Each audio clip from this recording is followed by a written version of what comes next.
Hello, नमस्कार सगळ्यांना.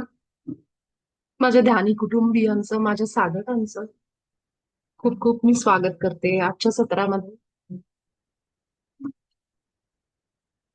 परम तत्वाचं मी अनेक अनेक आभार मानते. थँक्यू. नमस्कार उर्मिलाताई. थँक्यू सो मच की तुम्ही सगळेजण आजच्या आपल्या सत्रासाठी उपस्थित आहात आणि नियमितपणे आपण ही साधना करतोय. त्यासाठी तुमच्या सगळ्यांचे अनेक अनेक आभार आहेत. आपण सगळेजण एकमेकांना साथ देत, इन्स्पिरेशन देत, प्रेरणा देत आपला रोजचा प्रवास करत असतो. खरं तर प्रत्येक जण आपापल्या स्टोरीमध्ये कॅरेक्टर प्ले करतोय. कोणी कुठे आहे, कोणी कुठे आहे, कोणी कुठल्या शहरात आहे, कोण कुठल्या परिस्थितीत आहे आपल्याला माहित नाहीये. पण तरी देखील एक धागा आहे सुखाचा, ध्यानाचा, की जो आपल्याला ह्या सत्रामध्ये जोडतो आणि आपण सगळेजण ग्रुपवर वेगवेगळे लेख वाचतो, स्टोरीज ऐकतो, एकमेकांचे अनुभव ऐकतो, व्हिडिओज बघतो एकमेकांच्या निमित्ताने. आणि हीच असते सोल फॅमिली, ह्यालाच म्हणतात की आपल्या फॅमिलीज, ब्लड रिलेशन, नातेवाईक भरपूर आहेत, पण एक असं कुटुंब की जे आपल्या भावना समजून ज्या वेळेस आपल्याला गरज असते इमोशनल सपोर्टची, जिथं आपले ब्लड रिलेशन, रक्ताचे नातेवाईक पण पळून जातात बऱ्याचदा, नेहमी नाही, बऱ्याचदा असं होतं. अनेकांचं ते दुःख आपण ऐकतो आजूबाजूला. पण ही फॅमिली अशी आहे जिथं निस्वार्थीपणे कुणाचं काही कुणाशी अपेक्षा नाहीये. फक्त आपण एकत्र येतो, ही साधना करतो, जी काही भगवंत आपल्याकडनं करून घेतो आणि एकमेकांना शेअरिंग करत, की म्हणतो ना की याच्या आयुष्यातलं दुःख आहे, पण तरीही तो आज ध्यानात आहे, साधनेत आहे. त्यामुळे आपल्याला पण त्याच्यातून प्रेरणा मिळते, की माझ्या एकटीचंच दुःख कवटाळून बसायचं मला काही गरज नाहीये. तर प्रत्येकाला काही ना काहीतरी त्रास आहे, समदुःखी, किंवा प्रत्येकाच्या आयुष्यात असे काहीतरी काहीतरी एक असं दुःखी होण्याचं रिझन असं आहे. पण ह्या परिस्थितीला आपण दुःख म्हणून बघतो, आव्हान म्हणून बघतो, कारण आपण त्या ऊर्जेमध्ये असतो. पण आपल्याला जसं कालचा एक मेघनाचा जो अनुभव होता, की जे काही ती 4 महिने सहन करत होती, की तिचं मंगळसूत्र सोनं एवढ्या महत्वाची मौल्यवान वस्तू तिच्याकडून हरवली. ते जे दुःख होतं, खरं ती ऑपॉर्च्युनिटी होती, ती संधी होती. जर आपण त्या दृष्टीने त्याच्याकडे बघितलं आणि आपल्या आयुष्यात येणाऱ्या प्रत्येक दुःखाकडं आपण जर असं बघायला लागलो, की हे जे माझ्या आयुष्यात आहे आत्ता, जो प्रॉब्लेम म्हणतो आपण त्याला, आव्हान म्हणतो, चॅलेंज म्हणतो, हे मला एक ऑपॉर्च्युनिटी आहे स्वतःची शक्ती ओळखण्याची. जसं काल 4 महिने नंतर जेव्हा मेघनाने ते ध्यान केलं आणि शी फेल्ड दोज व्हायब्रेशन्स, ते भाव ती आतमध्ये फील करत होती.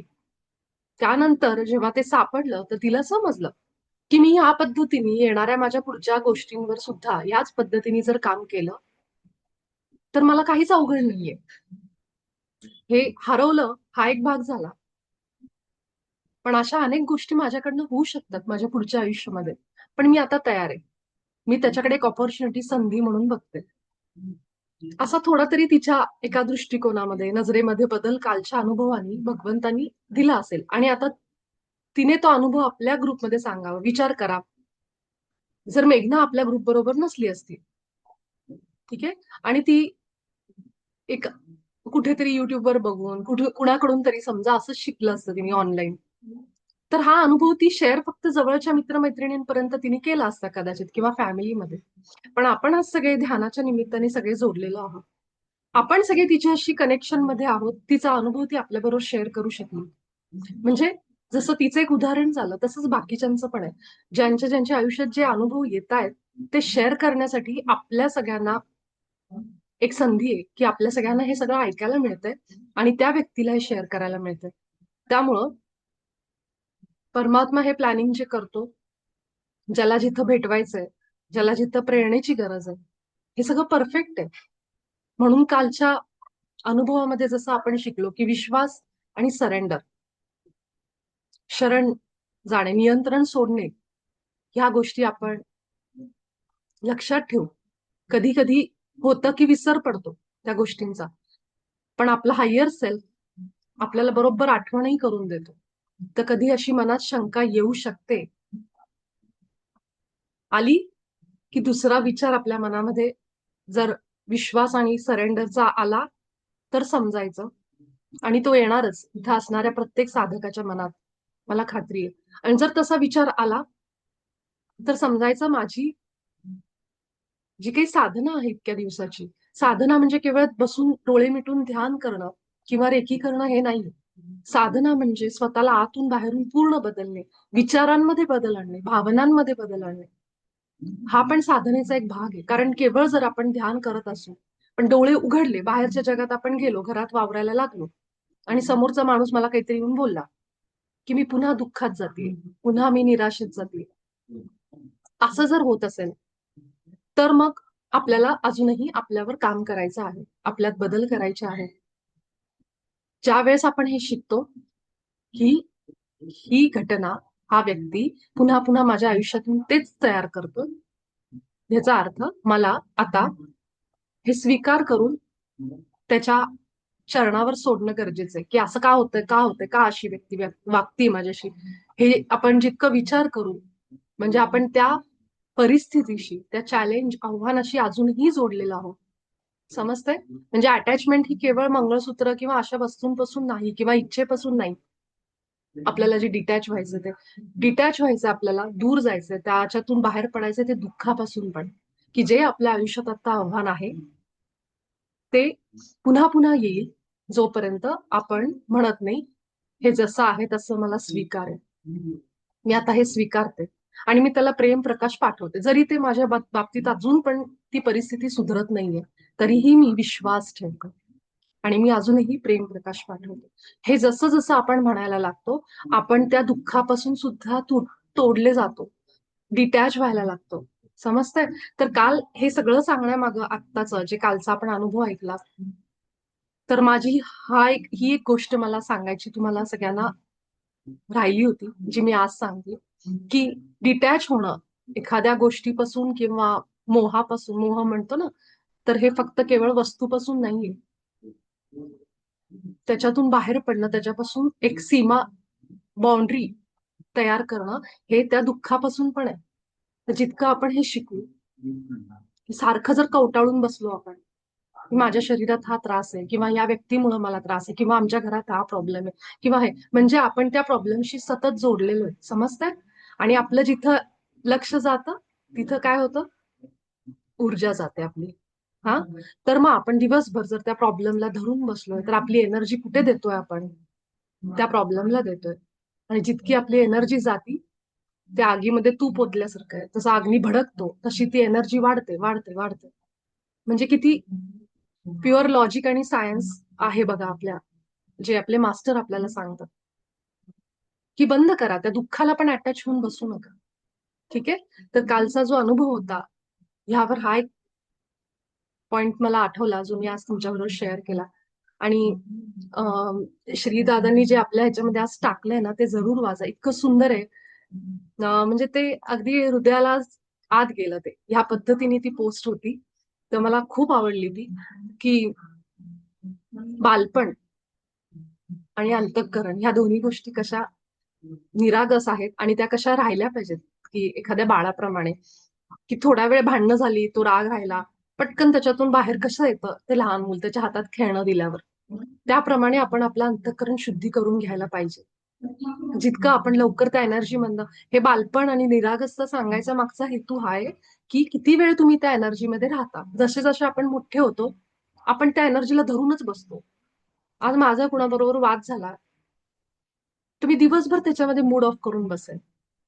तर हे दिवसभर बसणं, जास्त वेळ त्याला देणं त्या गोष्टीला, समजतंय? तर ती एनर्जी माझी तेवढी चालली. लहान मुलं तसं नाही करत. लगेचच त्यांना काहीतरी दिलं की ते बाहेर पडतात. तर आपल्याला लहान मुलांप्रमाणे ह्या पद्धतीने व्हायचं, ह्या दृष्टिकोनातून व्हायचंय.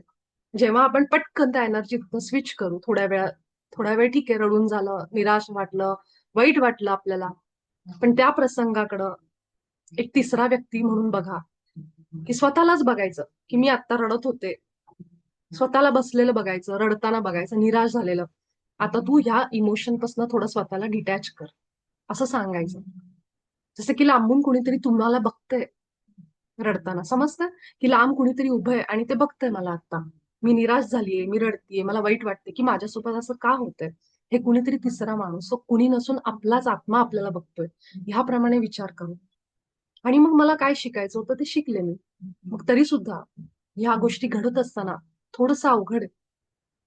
पण तरीही आपले गुरु सांगतात आपल्याला, त्या अर्थी त्याच्यात काहीतरी सेन्स आहे. म्हणून मग त्या गोष्टीला आपण प्रेम, प्रकाश त्या व्यक्तीला ज्यांनी कुणी आपल्याला दुःख दिलंय, की तुझ्याकडे हे कमी आहे ना, जे मी तुला कदाचित मागच्या जन्मांमध्ये देऊ शकले नाही, तर मी तुला आत्ता देते. ठीक आहे. आणि आपल्याला आता साधनं मिळाली, आपल्याला रेकी मिळाली. तुम्ही त्या व्यक्तीला चोखुरे पाठवा, तुम्ही सेहेकी पाठवा, तुम्ही ते इंटेन्शन द्या. तुम्ही त्याला पांढरा प्रकाश, गुलाबी प्रकाश हे जे कलर्स आपण म्हणतो, ह्या कलर्समध्ये फ्रिक्वेन्सी जसं होळीला आपण कलर टाकतो एकमेकांच्या अंगावर, त्याप्रमाणे डोळे बंद करून इमॅजिनरी कलर्स फेका समोरच्यावर. म्हणजे त्या कलर्स मधली जी फ्रिक्वेन्सी आहे ती त्या माणसापर्यंत पोहोचते आणि हे खरंच काम करतं. आता मी तुम्हाला सांगते, कालचाच प्रसंग आहे. मला एका ठिकाणी जायचं होतं पासपोर्ट ऑफिसमध्ये. जायच्या आधीच मी पासपोर्ट ऑफिस मधल्या सगळ्या लोकांना प्रेम आणि प्रकाश पाठवून ठेवला होता ऑलरेडी, की मी जिथं जिथं जाणार आहे सगळ्यांना मी प्रेम प्रकाश पाठवते. ज्या कामासाठी बराच वेळ लागतो ती कामं माझी 1 तासामध्ये झाली. तर मला असं सांगण्यात आलं होतं की 3-4 तास लागतील. पण 1 तासामध्ये ते सगळं काम झालं. इमिजिएटली लगेचच्या लगेच एका दिवसामध्ये ते पासपोर्ट तयार होऊन मला त्यांचा मेसेज पण आला की तुम्हाला ती डिलिव्हरी घरपोच होईल म्हणून. मला म्हणजे रिन्यू करायला गेले होते मी. पण सांगायचा हा मुद्दा आहे की एकदा तुम्ही ते काम करायला गेलात की त्याचा विचार करायचा नाही, सरेंडर करायचं. तो जेव्हा पाठवेल तेव्हा पाठवेल. मी कशाला त्याची जास्त काळजी करत बसू. आणि जेव्हा तुम्ही ऑलरेडी ती फ्रिक्वेन्सी, तो प्रेम प्रकाश तुम्ही ऑलरेडी त्या लोकांना पाठवता, तो त्यांच्या सबकॉन्शियस त्या आत्म्यांपर्यंत ऑलरेडी पोहोचलेला असतो. तुम्ही जाईपर्यंत ते सगळं तुमची एनर्जी तिथं गेलेली असते आणि अशा ठिकाणची कामं तुम्हाला जाणवतील की पटपट होत आहेत. तर हा प्रयोग सगळ्यांनी करून बघा आणि मला ह्याचा रिझल्ट कळवा. अशा कुठल्या कामासाठी तुम्ही जाणार असाल, जायच्या आधीच डोळे बंद करायचे, आपल्या हृदयावर जायचं, इथं सेंटर व्हायचं, श्वास घ्यायचे आणि तुम्ही जिथं कुठे जाणार आहात त्या ठिकाणाला म्हणायचं, मी तिथं असणाऱ्या प्रत्येक व्यक्तीला प्रेम, प्रकाश पाठवते, त्या जागेला पाठवते. जरी तुम्हाला ती लोक कोण आहे, ती जागा कशी माहित नाहीये, फक्त म्हणा. एक इंटेन्शन सोडा बाहेर. तुमचे व्हायब्रेशन्स, तुमची फ्रिक्वेन्सी तिथपर्यंत न्यायचं काम सर्व दैवी शक्ती करतात. ब्रह्मांड करतं, एंजल्स करतात. ते घेऊन जातात. आणि तिथं फक्त तुम्ही म्हणा. कदाचित जर हृदयातून नाही आलं, आतून, हरकत नाहीये. पण सुरुवात करा या पद्धतीने. तुम्हाला जाणवेल की जी कामं खूप माझी अडायची सारखी सारखी, ती कामं सहजपणे होत आहेत. आणि फार अटॅच निघून बसायचं. त्याला एकदा प्रेम प्रकाश पाठवलं, संपलं. मग आपण एकदम निर्विचार मन घेऊन त्या ठिकाणी जायला सुरुवात करायचं.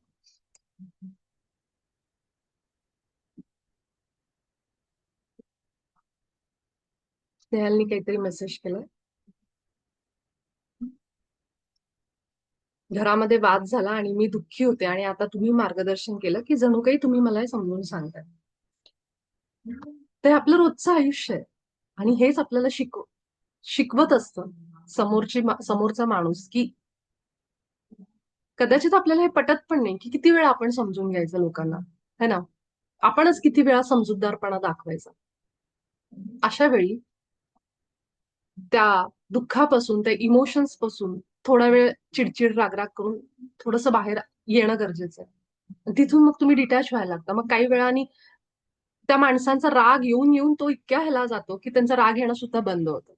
आणि मग तुम्हाला जेव्हा ते समजेल, तुम्ही एक तिसरा माणूस बघत असाल, तर तुम्हाला समजेल की का महावतार बाबाजी म्हणतात की प्रेम आणि प्रकाश पाठवा. कारण जेव्हा आपण कुणालाही आपल्या शत्रूला सुद्धा जेव्हा म्हणतो ना, मी तुला प्रेम आणि प्रकाश पाठवते, जरी तू माझा शत्रू आहेस, त्यावेळेस नुसतं म्हणून बघा हे शब्द किती पॉवरफुल आहेत. किती खरोखर आपली व्हायब्रेशन्स चेंज व्हायला मदत होते.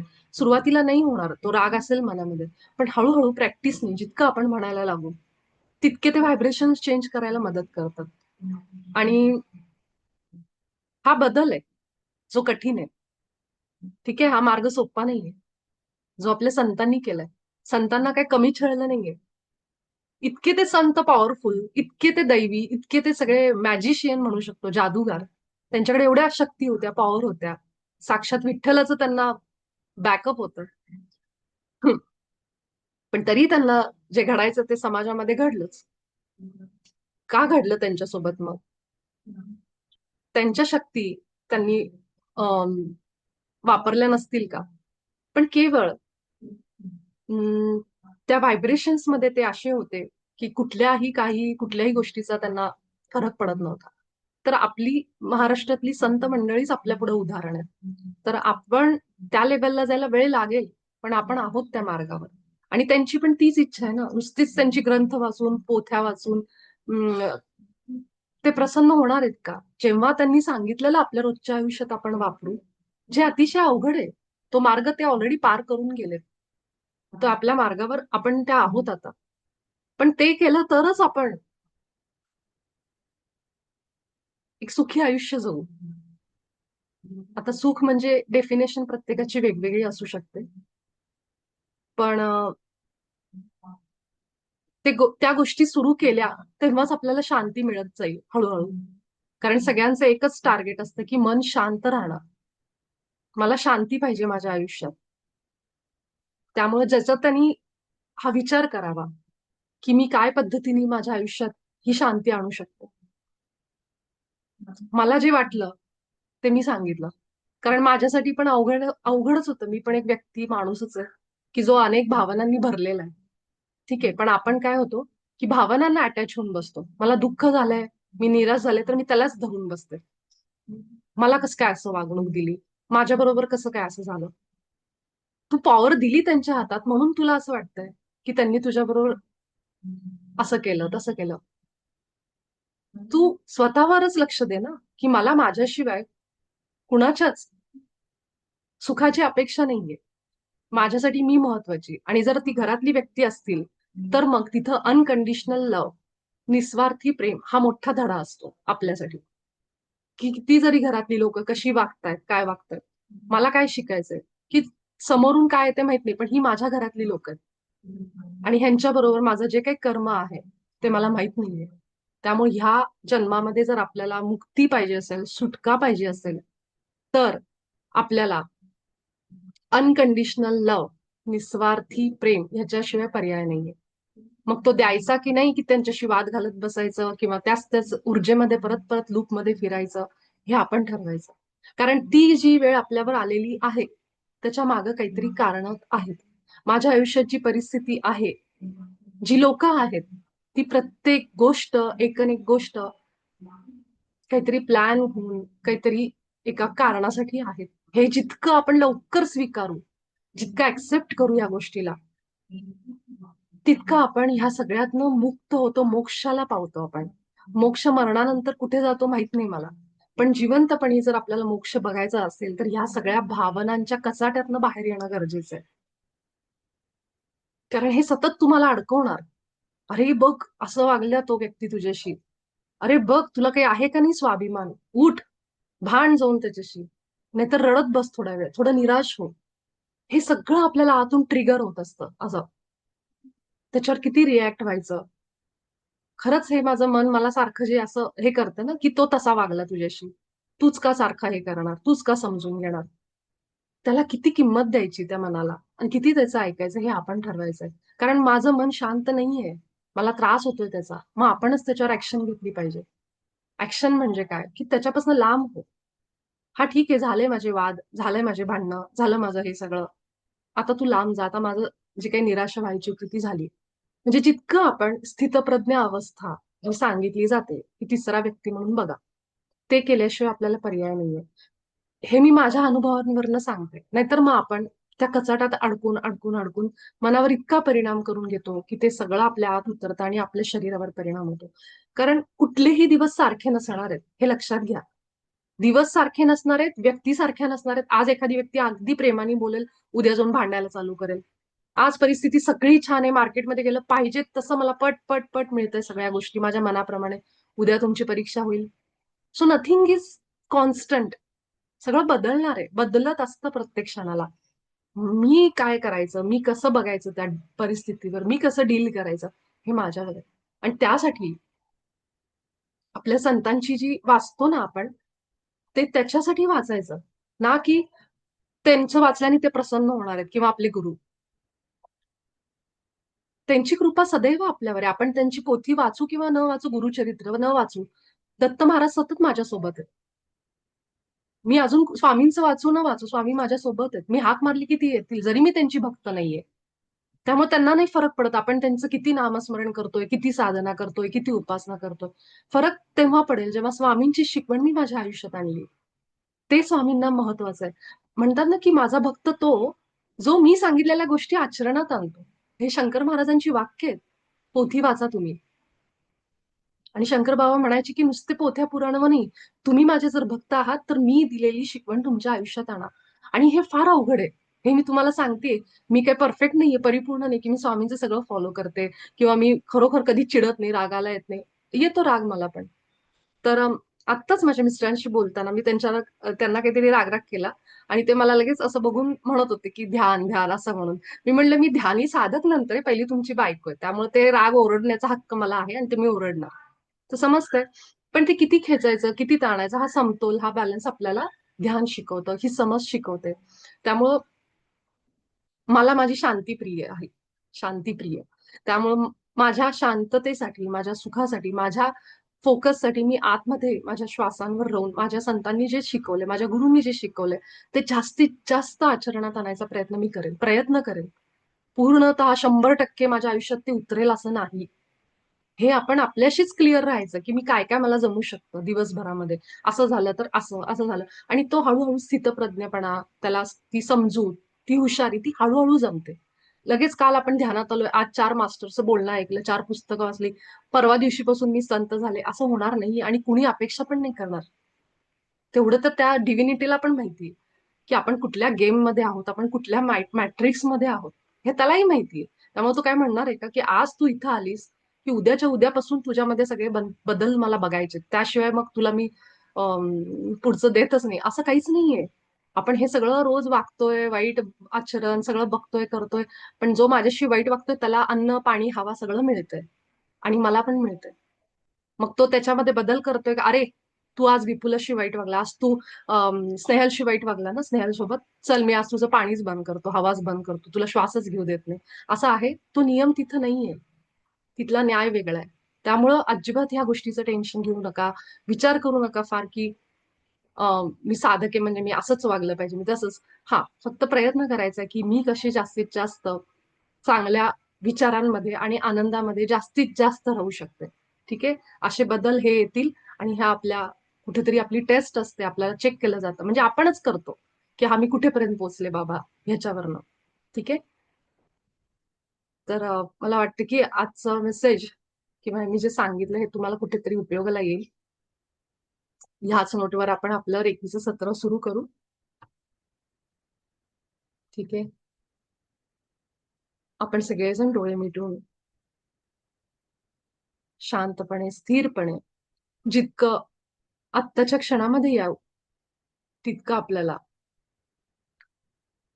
हळूहळू आपलं शरीर जाणवायला लागेल. मला माहितीये की आपण सगळेजण अनेक अनेक विचारांमधून आज दिवसभर अनेक गोष्टींमध्ये अडकून असाल. कितीतरी विचार, घटना, माणसं आज भेटली असतील, काही चांगली, काही वाईट. पण हीच ती वेळ आहे जिथं आपण या सगळ्यांमधून स्वतःच्या मनाला काढून आणि हे समजून की हे जग म्हणजे मी नाहीये, मी माझ्या आत आहे आणि मी माझी खास आहे. माझं प्रेम आहे स्वतःवर आणि तो परमात्मा सगळं बघतोय, एक एक गोष्ट. माझे गुरु माझ्या सोबत आहेत, ज्यांना सगळी परिस्थिती माहितीये आणि माझा विश्वास आहे की माझ्या बरोबर जे काही होत आहे ते माझ्या चांगल्यासाठी, माझ्या प्रगतीसाठी होतंय. हा विश्वास आणि सरेंडर या दोन भावनांसह आपण दीर्घ श्वास घ्यायला सुरुवात करू. अगदी हळूवारपणे आपल्या श्वासांकडे बघा.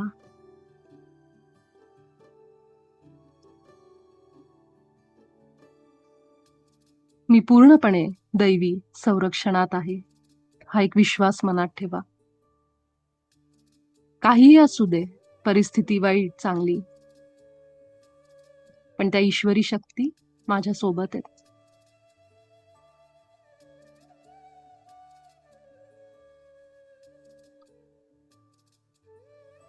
आपले दोन्ही हात एकमेकांवर घासून थोडे गरम होईपर्यंत, हातामध्ये ऊर्जा जाणवेपर्यंत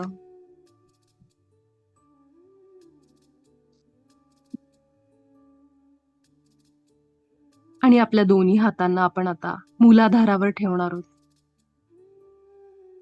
एक मोठा श्वास घ्या. हे रेकीमा माझ्या हातामध्ये प्रवाहित हो. हे रेकीमा माझ्या हातात प्रवाहित हो.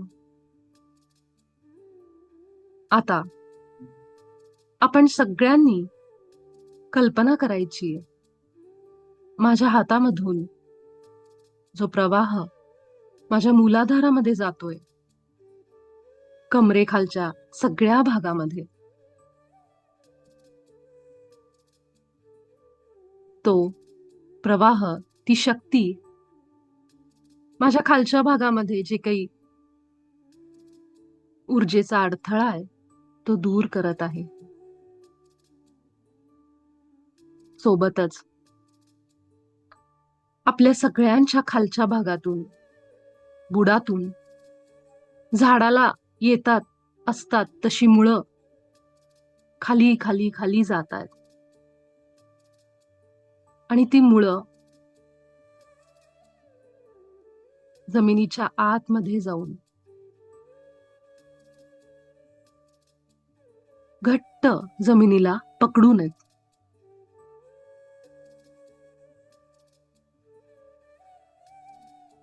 सगळं लक्ष आपलं खाली ठेवा. आपल्या बुडातून खोलवर गेलेल्या त्या मुळांकडे लक्ष द्या. ही मुळं विस्तीर्ण होत होत संपूर्ण पृथ्वी मातेच्या गर्भापर्यंत खोलवर गेलीयेत. घट्ट धरलंय आपल्याला मदर अर्थनी, पृथ्वीनी, आपल्या पृथ्वी मातेनी. मी सुरक्षित आहे, स्थिर आहे, कारण माझी मुळं, माझी ऊर्जा खोलवर पृथ्वी मातेच्या गर्भात गेलेली आहेत. मला घट्ट पकडून ठेवलंय. खाली आलेला जडपणा फील करा.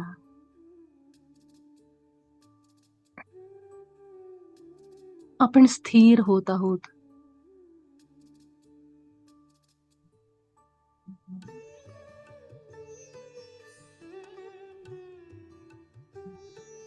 आपलं मूलाधार चक्र आता संतुलनात येत आहे. जितकं आपलं लक्ष खाली, तितकं आपण चांगल्या पद्धतीने ग्राउंडिंग करत आहोत. पृथ्वी मातेशी जोडले जात आहोत. आपला उजवा हात उचलायचा आणि आपल्या नाभीवर उजव्या बाजूला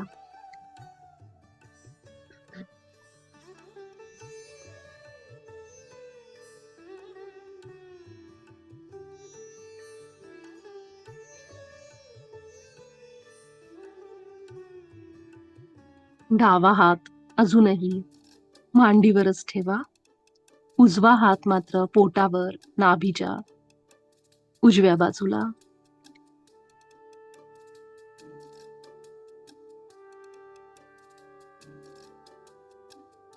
दीर्घ श्वास अधूनमधून घेत राहा.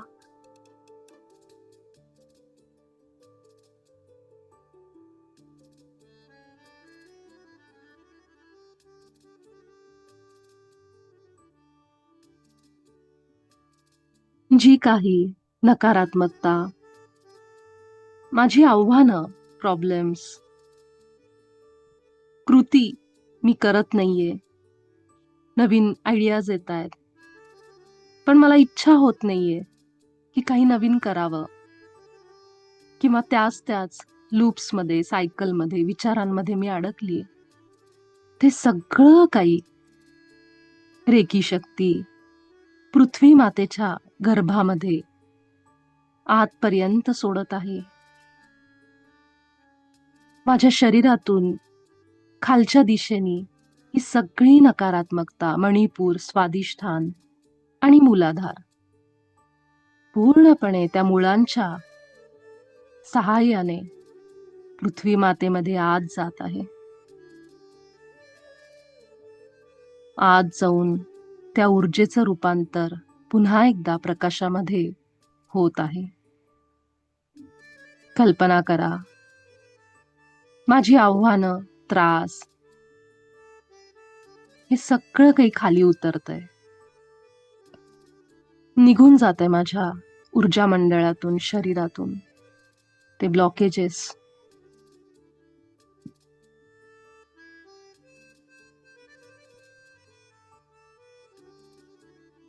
आपण जो संकल्प देतो तो सिद्धीस नेण्याचं काम रेकी शक्ती करते.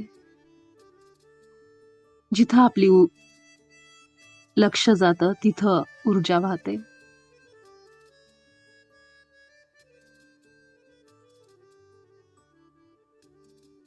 विश्वास ठेवा.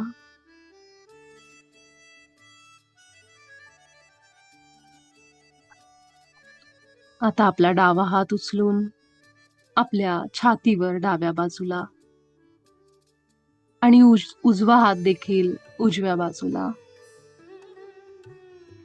पूर्ण लक्ष आपण आपल्या छातीवर. जे काही दुःख, निराशा मी आत्ता ह्या क्षणाला फील करतीये,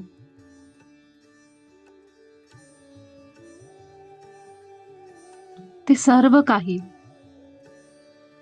रेकी शक्तीद्वारा प्रेम आणि करुणेमध्ये रूपांतर होत आहे.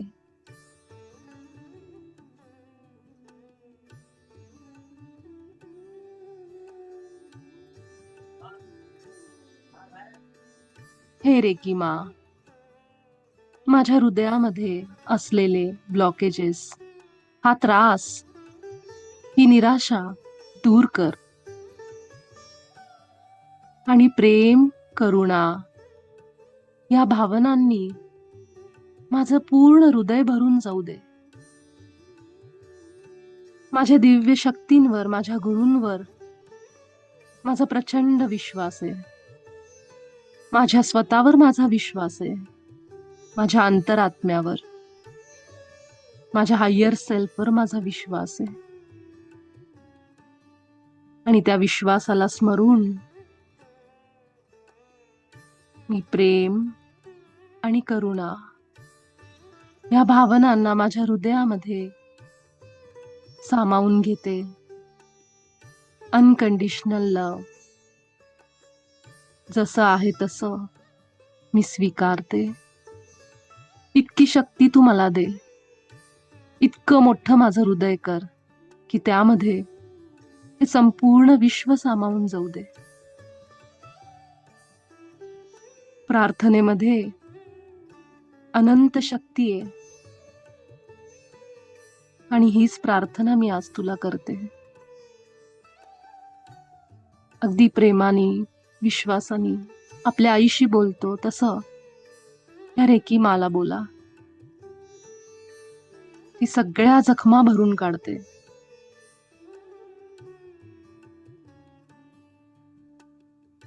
फील करा आपल्या हृदयामध्ये ते प्रेम, स्वतःवरचं, त्या विश्वावरचं, आपल्या गुरूंवरचं, इष्ट देवतेचं. थँक्यू ह्या आयुष्यासाठी, या अनुभवांसाठी, चांगले वाईट जे काही असतील ते. कारण माझा विश्वास आहे म्हणून थँक्यू.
आणि आता आपला उजवा हात आपल्या आज्ञाचक्रावर, कपाळावर आणि डावा हात आपल्या विशुद्धीवर, गळ्यावर, डाव्या बाजूला.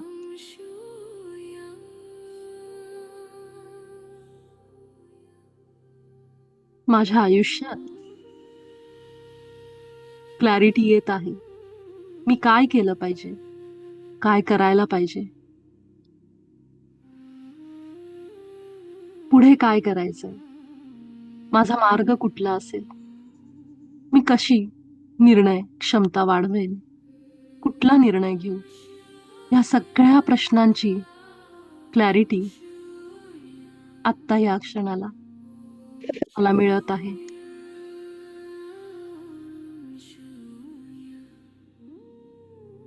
आपण संकल्प द्या, गोष्टी आपोआप घडायला लागतील.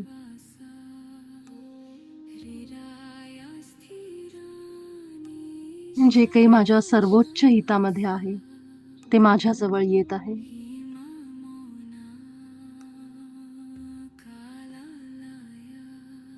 माझं आज्ञाचक्र, विशुद्धी चक्र संतुलनात येत आहे. हीच ऊर्जा आपण देतोय आपल्या दोन्ही हातांनी.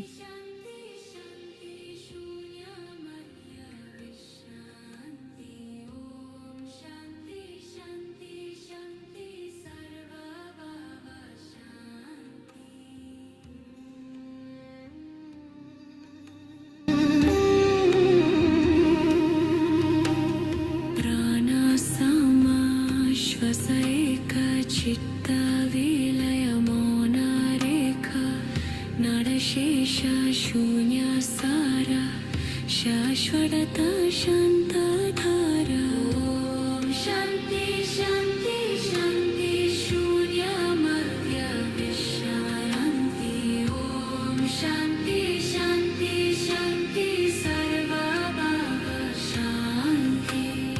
ओम शून्य शांती गिरिप्रभा.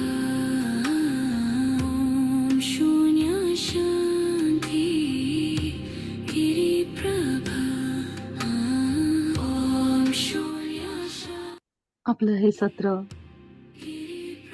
काही सेकंदांमध्ये संपेल, पण आपण सगळेजण काही वेळ अजून ह्या अवस्थेमध्ये राहा. रेकी घेत राहा, थोड्या वेळ ध्यान करा आणि मगच सत्रातून बाहेर या. आपल्या सगळ्यांचे अनेक अनेक आभार आहेत. आपण भेटू उद्याच्या सत्रात.